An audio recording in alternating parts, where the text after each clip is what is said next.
talk about the consumer being our boss and being very, very oriented on making people's lives better.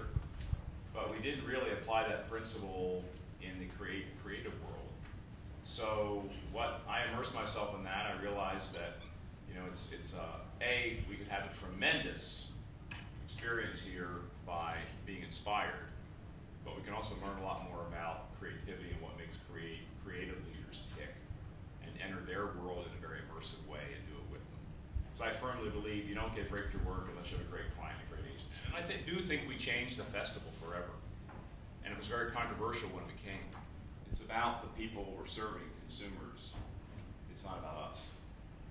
I think as long as a team really acts on that, not just says it, but acts on it, really makes us very focused, and I think makes us more inspired, because everyone wants to help someone.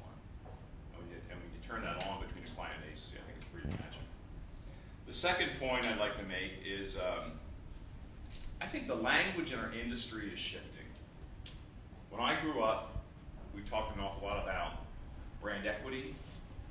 We talked an awful lot about brand character and brand essence and brand personality and points of difference and points of parity. A lot of this great strategic language. But you know, I felt that put marketing and advertising in a bit of a box. I think we were the kind of the Marcom people. You know, we did the advertising, the communication strategies. We were the fun area of the business, that sort of thing.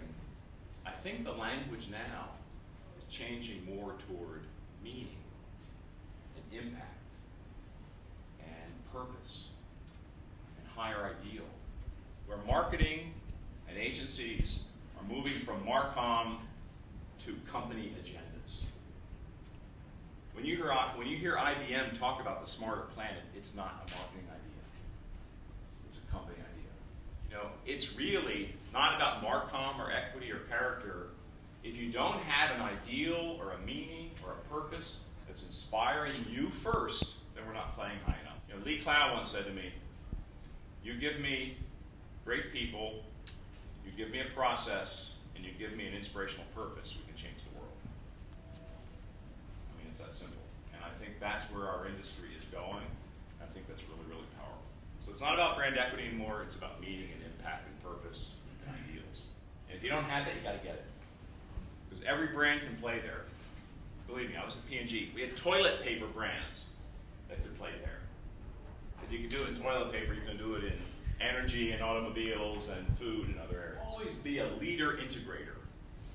You know, we have a tendency to be siloed. I mean, I think this festival is siloed.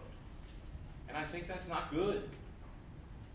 You know, I think it's about ideas and it's about bringing people together who have the right capabilities and energies for your brand or your business, and making sure that the chemistry in that team is fantastic. You know, what's going on in the World Cup now? What happened to France? They lost to South Africa. They had a horrible showing. Are they talented? Is the French team talented? Yeah. What's going on? Bad chemistry. Right? So it's all about being a leader integrator. You know, and I did a lot of innovative work in my last years and days at P&G about how we're going to work with agencies in the future. And you know, it's a simple thing, but pick the right kind of capabilities and talent you need for the business, and have one leader and one mission, and let them go at it. Go for the and. You know, when I was coming up in P&G, we actually would say that it didn't matter that your advertising was entertaining. You know, your communication didn't have to be likable. We had so many cases where, you know, advertising was a bit, you know, disturbing and a bit irritating, persuaded the major points, and grew the brand.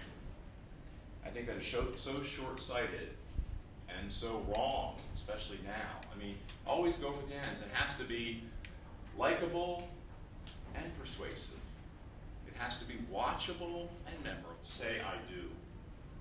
You know, you build a relationship and then you focus on keeping it strong long-term. You know, constant change of agencies is not good. And we have too much of that because I think, and this is primarily for the clients, I think, but when you have a longer-term relationship, you know, you get beyond the formalities, it's just like in a personal relationship. You can get to deeper meaning and more important work if you're there together through the tough times and the good times. So P&G was pretty famous for this, and I think it's one reason, you know, we could attract great talent within agencies and enable them to do great work because there was a commitment. If you're changing an agency every 9 or 12 months, or even changing people within an agency that quickly, you know, you're always going to be dating. Open up and evaluate each other. You know, I kind of did two things at P&G, which I think were very helpful. Really ask for the best creative work, win awards, do things that you're proud of, and have rigor in analyzing how it's going. So we would sit down very formally and talk about how the year went, and we had a very P&G-like template, but I think that was good because it was real clear what was important. And things were on that template that were about relationship and about innovation and about trust as well as about market share and revenue. And we caught problems quickly. And by the way, I would take all of the evaluations around the world, and I could sit down with Maurice Levy, Martin Sorrell, or John Wren and say, across your holding company, here's what's going really well, and here's where the problems are, and here's where we think the trends are. And they found this at a very high level, but also medium level and low level, hugely helpful, because we caught stuff. And 9 times out of 10, we corrected things, and when we simply couldn't correct it, we moved on. But we all knew that was the game. And never did we come in and say, you know, you don't have this account anymore, or you're fired, or we're not happy with stuff. We always caught it, we had a dialogue, we gave it 3 to 6 months, we had another dialogue, and if it wasn't working out, then we moved on. But it was a very adult, honest, open, transparent, trusting kind of dialogue. Be a magnet. It's all about talent, right? I don't care where you're working, Google, or BBDO, or P&G. Magic happens when there's talent that's inspired. Dan Wyden said to me once, a couple years ago, we have people asking to leave Nike and to work in the Old Spice business. I thought, we're doing something